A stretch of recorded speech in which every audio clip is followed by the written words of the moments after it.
Hello, and thanks for stopping by. Today I'm on King Charles Island, which is located just south of Trafalgar Square. As you can probably guess, this roundabout, which sits in the middle of a swarm of traffic, is named after King Charles I. That's him up there, perched on his horse and staring rather accusingly towards Whitehall, for it was down there, outside the banqueting house on the freezing cold afternoon of the 30th of January 1649, that Charles was executed.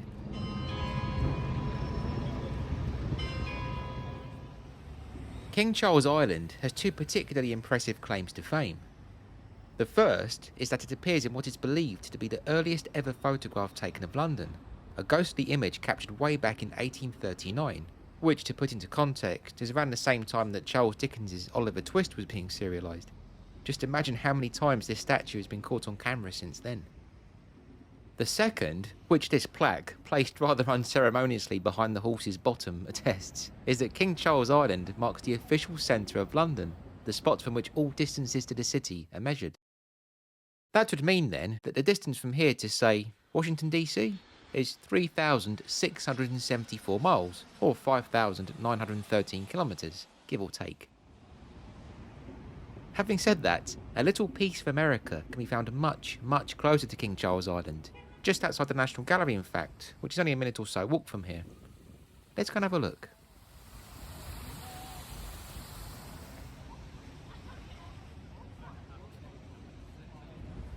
Here we are. Meet George Washington.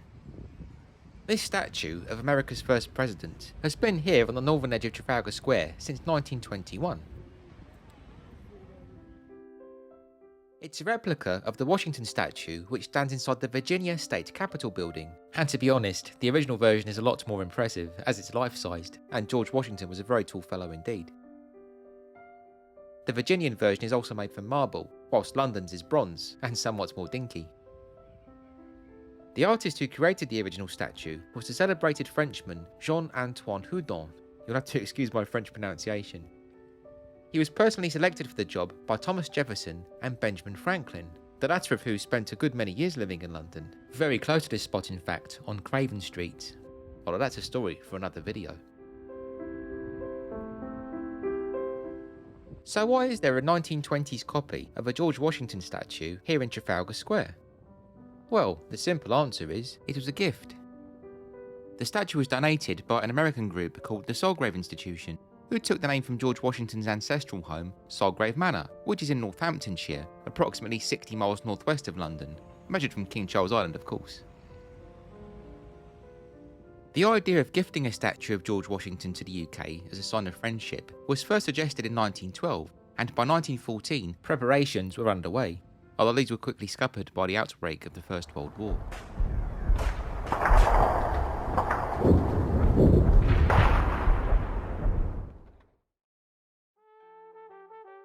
The statue was offered again by the Virginians in early 1921 and was heartily accepted by the British government.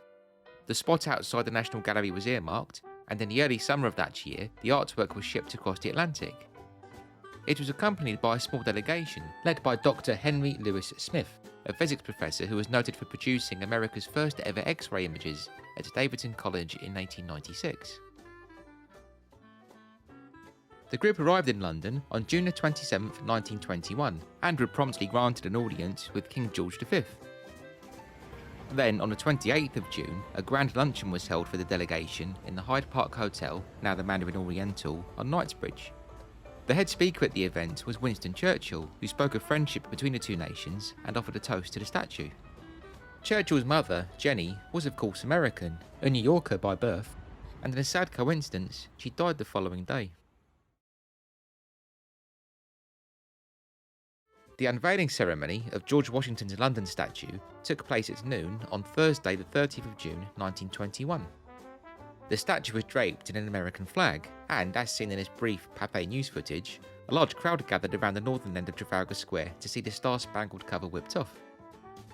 The gift was received by Lord Curzon, who gave a speech in which he welcomed the statue as a symbol and a sign, and in reference to the War of Independence, stated, "We ought never to quarrel again."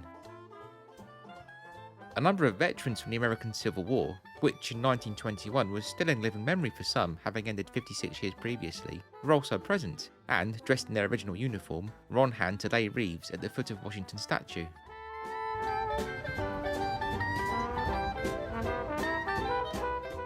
Although the gift generated much goodwill, there was some question in the press as to its aesthetic value, with one or two commentators stating a belief that the statue's diminutive nature meant it would have been better suited to an indoor location.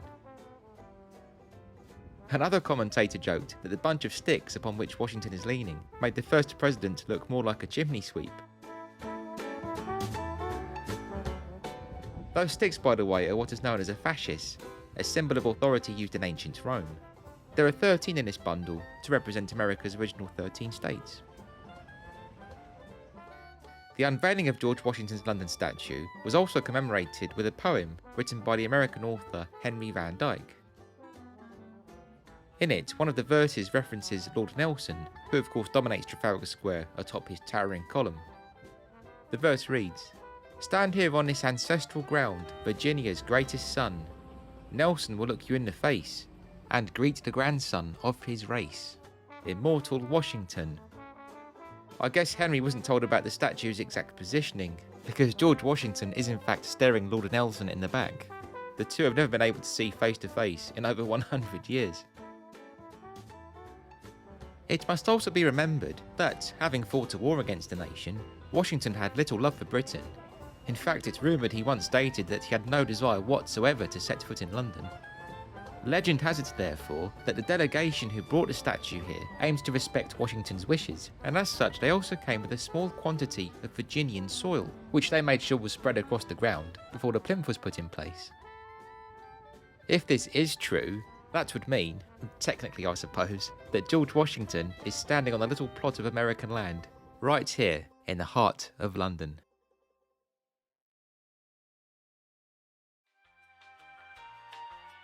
Thank you so much for watching.